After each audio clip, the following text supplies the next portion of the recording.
BC's new anti-development, self-appointed government has decided to block the already federally approved Kinder Morgan pipeline with lawfare and legal challenges. Now, the crazy part of all of this is that the pipeline already exists since 1953.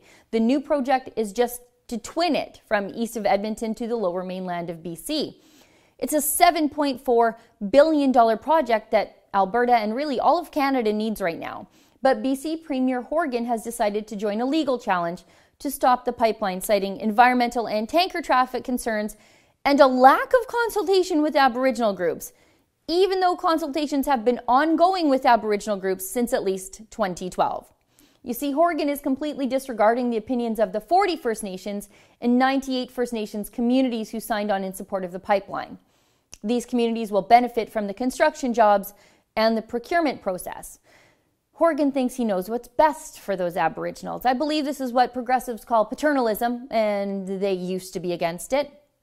But I guess not even Rachel Notley's pals in the BC NDP and her contemporaries in the environmentalist movement are buying the social license mumbo-jumbo Rachel Notley keeps spouting at all of us.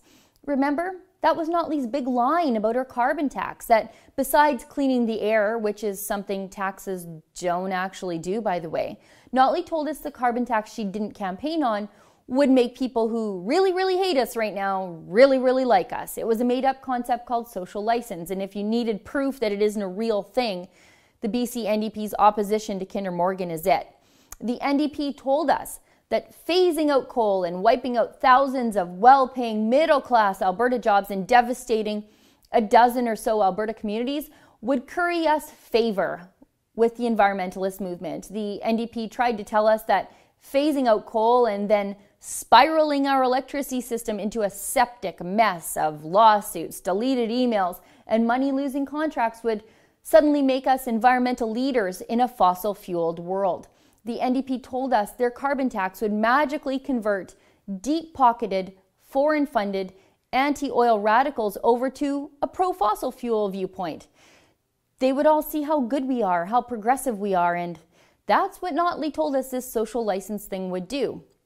Now, no one really believed that. Well, at least 2/3 of us in Alberta are adamantly opposed to the carbon tax, and we didn't believe it. And the other 1/3, they're probably happy to be bribed with a rebate taken from someone else's family. You see, there's always going to be those people. They're low liability voters. They stand to lose nothing for being in favor of some really bad ideas that someone else has to pay for because they have no skin in the game.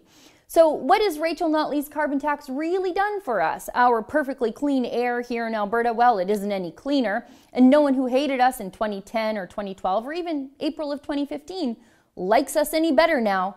But because of the carbon tax, Albertans are worse off, have fewer jobs, and have less of their own money in their pockets. Albertans are paying higher gas, fuel, grocery, and electricity bills. And the jobs we desperately need are leaving as multinational companies decide places like Iraq and Egypt and Kazakhstan are safer and more inviting oil fields for them to invest in. So what did we get out of all of this? Free light bulbs and low-flow shower heads bought with our carbon tax money, a rebate on a hot water heater that you can't possibly afford, and no pipelines. Rachel Notley's political strategy was to be the slow, sickly gazelle around the watering hole who thought she could please the crocodile so he could eat her last. She fed it Alberta jobs, Alberta families, Alberta towns, and then it ate the whole herd. For the Rebel.media, I'm Sheila Gunn-Reid. Have you heard about our plan to go around the political censorship of Google? It's a big, ambitious project, well, sort of like everything we do. And you can learn all about it and even donate to help us at theycan'tstopus.com.